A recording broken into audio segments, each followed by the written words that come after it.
Okay, all right. Well, good morning and welcome to the April News Conference. With me today, as usual, is City Manager Steve Wade, and we have also a gentleman joining us today, Chief Randy Phillips with the Topeka Fire Department. He has some information we'd like to share and make sure the public is aware of it. So we'll have a few things to speak to and then also have time for some questions afterwards. I appreciate those who tune in and listen because I do get feedback out in the community that they heard the announcements and heard those things that we discussed. There's a couple things I'd like to bring out. We have a diversity, equity, and inclusion director, and sometimes folks wonder, well, what's that person going to do? Well, he's been very, very busy working in the community, and literally he and I were shoulder to shoulder along with my executive assistant Jane Murray and others, staff, cleaning up some of the campsites around town in recognition of Earth Day. If you were able to see that piece that we had on our channel, I spoke and asked to the citizens to help us keep the rest of the city clean. And we were doing those things specifically for the campsites, but it's an observation that I think a lot of people have said that our city seems sometimes to have more trash than it needs, and that's just on the sidewalks and the streets, because there's a habit that some people have that if I'm done with my can of Coke, I can just toss it out the window and leave it for somebody else to pick up.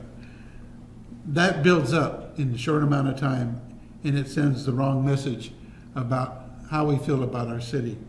So I'm going to encourage people to do everything they can to take care of their homes, their property, their businesses, and show some respect for the rest of the citizens in helping to keep our city clean. So for the city staff and all those who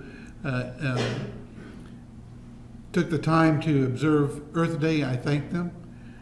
I'd like to also now speak about another thing the Diversity Equity Director did, and that is that he's working on a workshop for procurement, how to work, win bids, or how to work with the city of Topeka to get bids. And he is conducting a workshop along with GTP, a Greater Topeka Partnership, that will be in Spanish, because we recognize that there is a need to have that information available to all and to give some equity to the opportunities that might be there for them.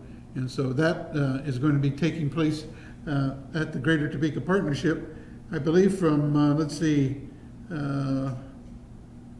May 11th, I think is when that is. But you can check online and get the exact date for that workshop. I appreciate that effort on his part.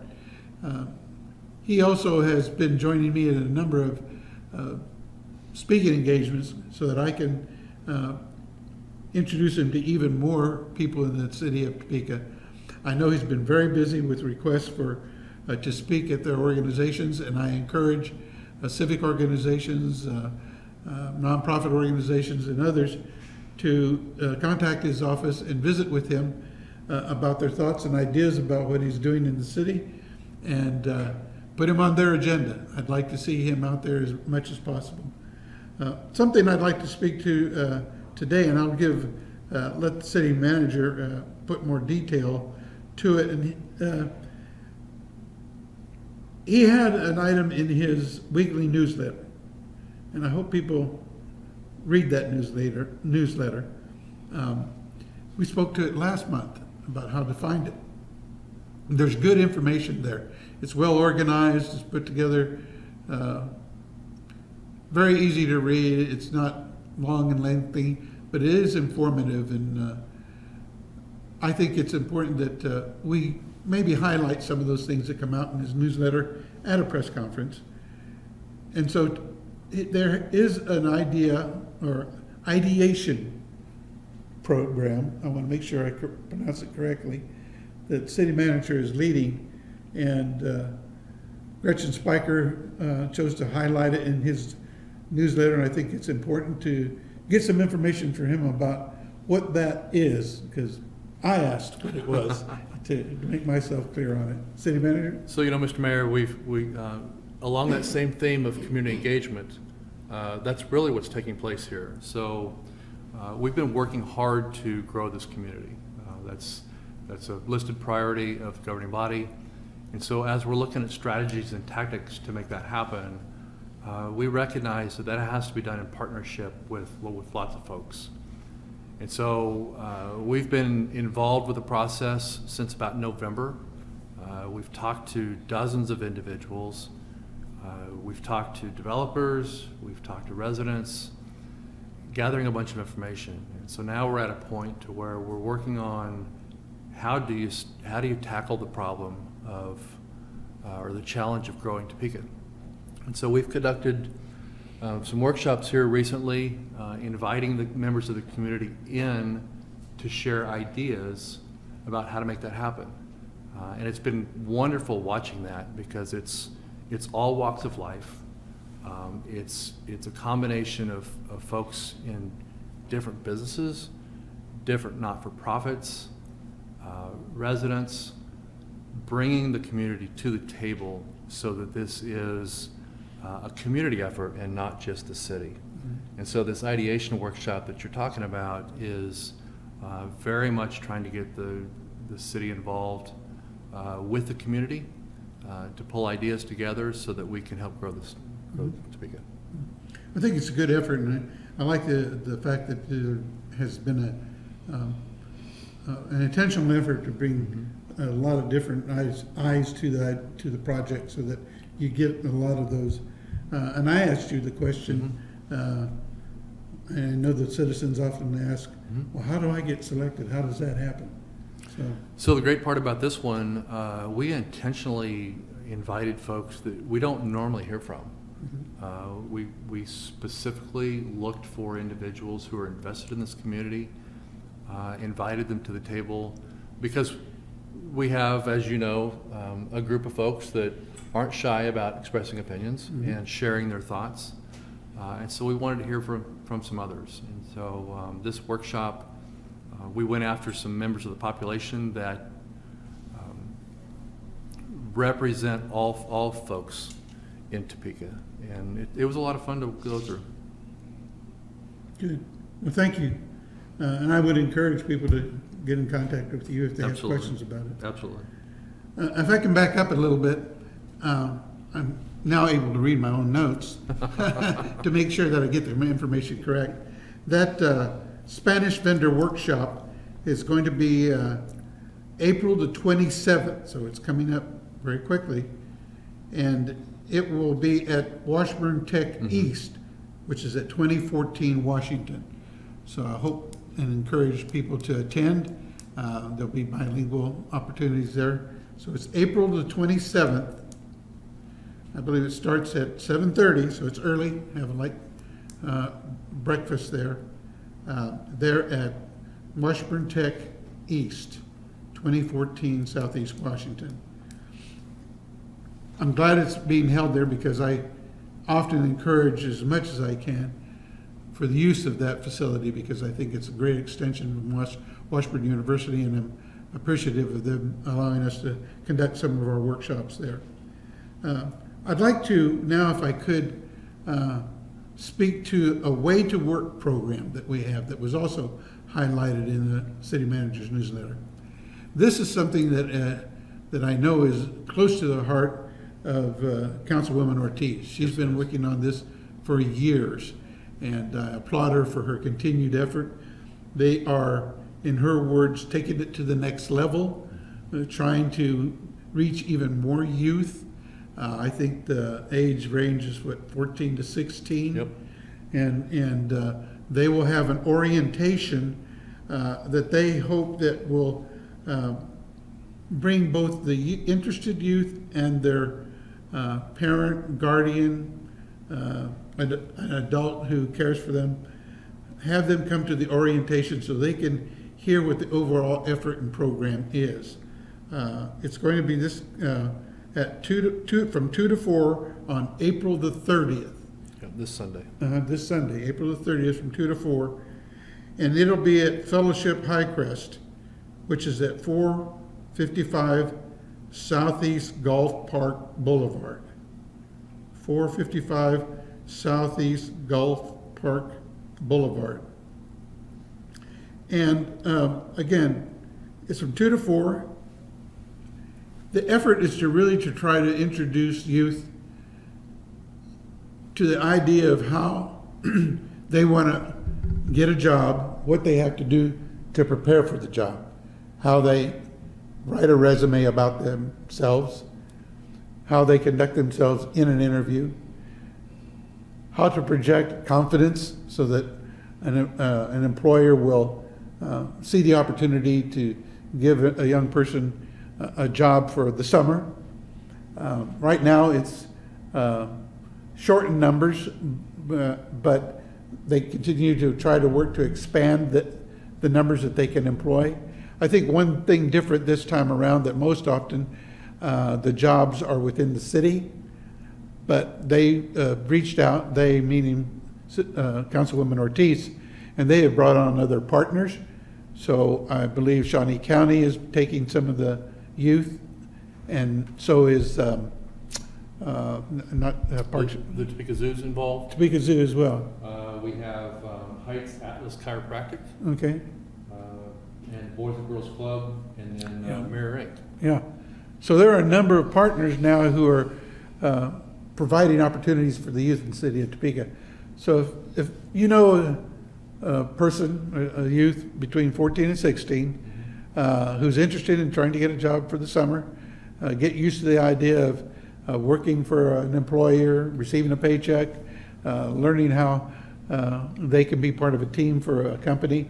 That might be their first step toward their goals in either education or in employment.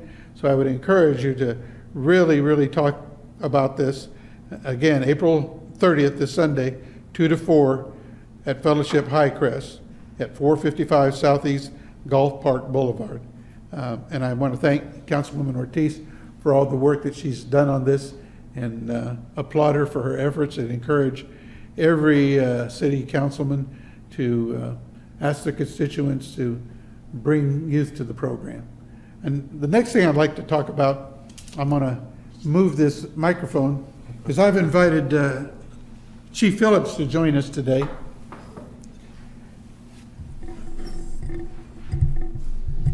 The Chief and I have visited before about a program that I think he's very proud of, and I am very proud of him for implementing it, and that is Camp Courage.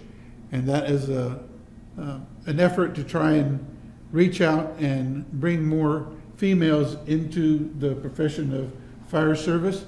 And then he has a second effort that I was privileged to visit with the team of the firefighters just this week that I'd like him to speak to. So, Chief, if you talk about Camp Courage first, and then on your other initiative. Yes, thank you for having me this morning, Mayor. So as the mayor said, although I can't take credit personally for Camp Courage, that credit goes to a couple of our female firefighters who developed this program over the last 4 or 5 years. It is a summer camp, a week-long program for girls aged 14 to 20. It goes off this year, June 5th through 9th. We recently had our application period, which we were inundated very positively with applications in a very short order of time. And we're actually expanding the camp this summer to include extra participants because of the response that we had during the application period. This is a camp that is put on by female firefighters from the Topeka Fire Department as well as other area departments who volunteer their time to come in to expose young females who may have interest in the fire service or curiosity about it to what it is. It's classroom instruction. It is hands-on participation with some actual firefighting skills. And I will tell you, having witnessed firsthand some of the past camps, the transformation you see with some of the participants over that week is amazing. The level of confidence, the level of camaraderie and teamwork that they develop, is something that's really a positive for not just the department and the participants of the camp, but for the community as a whole. So it's something we're very proud of. And actually, one of the founding members, Captain Rachel Hawkinson Penny, who recently retired, is actually still coming back to help with camp this summer because she's just so invested and it means so much to her as well. So we're really looking forward to it. We've already had some discussions with the city manager about next year, about maybe ways we can even continue to grow the program and to make sure that we're being as inclusive as we can be and reaching as broad a base as we can across the community for girls to participate. Yeah, I'm glad that you mentioned Captain Penny, because I think that it's important to note that not only did she work well with that and has come back, that she's somebody I sought out, and she has agreed to serve on our Civil Service Commission. So she's continuing to be a leader for the firefighter profession, and so I'm appreciative that she's with us on that commission as well. Yeah, she's her and I actually hired on together in 1995, so we've known each other for a long time, and she's somebody who I have a lot of respect for, and I know that she's very dedicated to both those efforts. Yeah, and I'm sorry, did you mention that the instructors are all female firefighters as well, and from other departments as well? Yes, so it's all female firefighters, firefighters from the city of Topeka, as well as some of the surrounding township departments.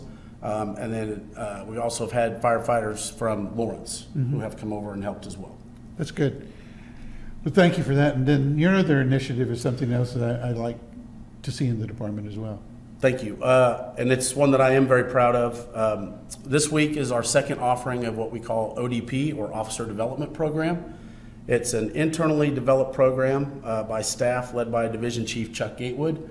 When I was appointed as chief right approximately 13 months ago, I talked about it during my interview, and one of my priorities was the development of our personnel, professional development of our personnel. It's not something that historically the department has always been the best with, and it's an effort by us to work towards developing the future leaders of the department. And we felt like there was no better place to start than at the initial company officer level. So we did some internal surveying across the entire department that helped us develop the curriculum as well as the instructor cadre.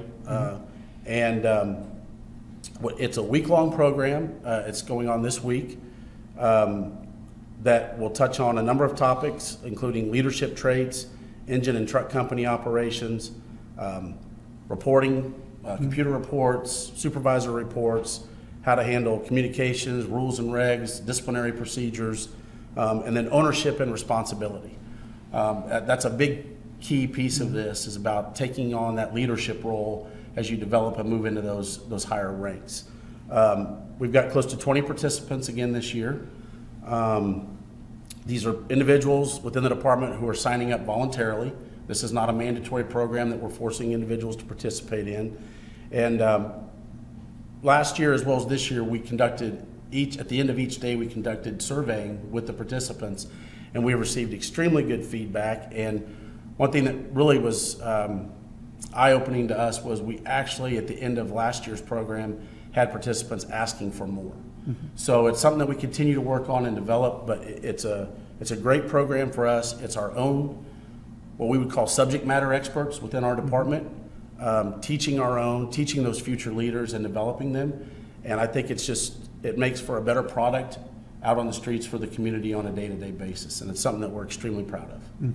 Thank you, Chief. I appreciate that, because I do think that that's something that the people like to hear, is that all of our service providers and all the professions that we have for the department are in a continual learning mode and trying to improve what they're doing and better serve the community. So I thank you for that program. I think it's important for us to let everyone know about it. Thank you. Okay. Well, thank you for joining us. And City Manager, did you have anything else you wanted to speak to?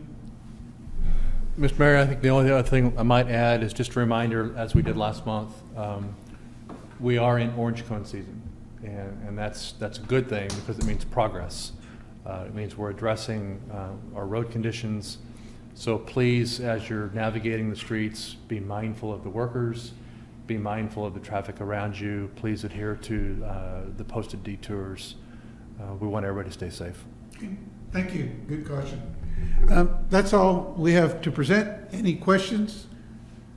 Got two for you today, Mayor. Mhm. So first off, Colorado Springs visit that the Topeka City Council recently took. What was learned from that rescue mission visit, and what takeaways and implementations is the city of Topeka looking to bring back here stateside? Okay. Well, I'll let city manager speak to it, and then I have some comments as well. Yeah, so there was a wealth of information. We looked at a shelter in Colorado Springs. We also looked at shelters in Denver, Colorado. And right now, we're unpacking that a little bit. We're trying to digest a little bit of what we saw and see what lessons we've learned that might be applicable to Topeka. So it's a little premature right now to draw that line, but it was a very impactful trip. For my part, I know that there's some anticipation in the community about a report that we may get or we will get from a consultant. And I think maybe the emphasis has been that, well, once we get that report, we're going to do something. Well, we're not waiting for that report. And this trip that was planned by the city manager and others is evidence of that, that we're still moving forward to different solutions. So we're not waiting for a report to give us what we should do. We're very aware of the challenges that we have here in Topeka.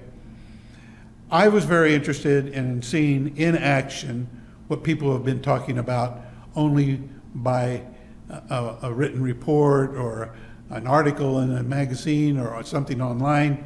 That's all good information and should be taken into account. But until you see it working, I think you really didn't get a feel for how that translates into real life.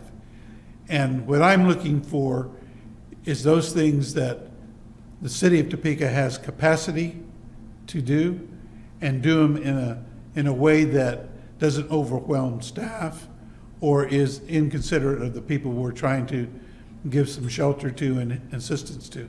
So we saw a lot of information. We saw a lot of what might be, you might call real good examples, but they still have their struggles as well. So we want to make sure we learn from their wins and we learn from those things that didn't work well. So as the city manager says, we're not at a point right now to say these are the next 2, 3, 5, 10 steps we're taking, but we are taking some steps. So I think this trip was a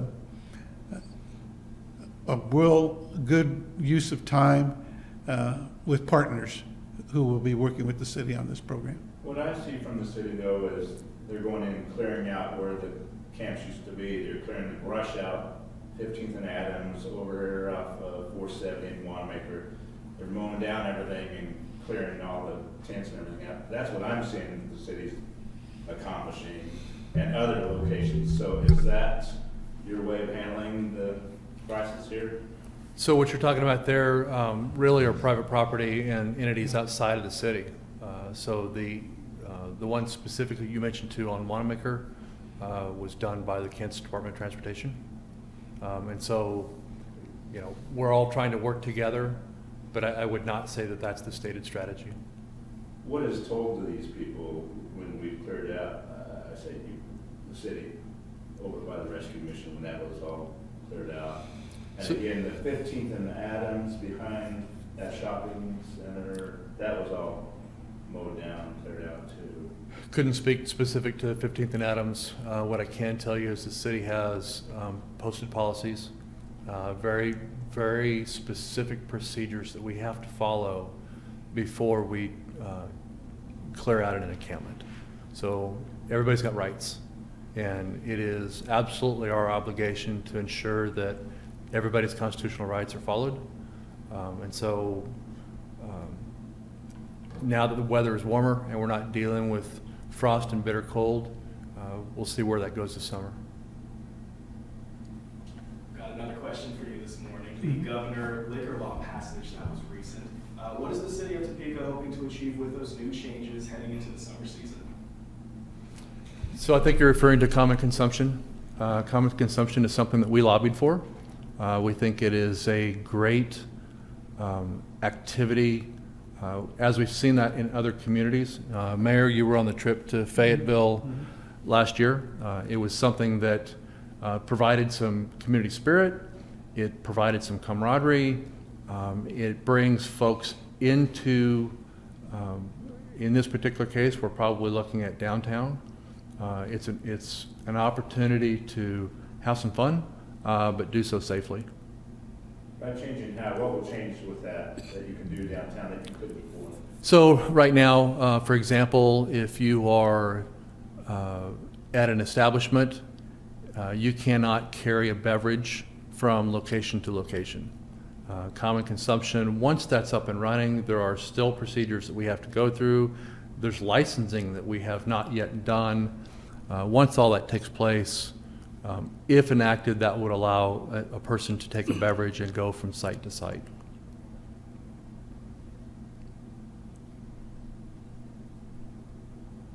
Okay. All right. No further questions? Thank you very much for your attention. I appreciate it. Have a good day.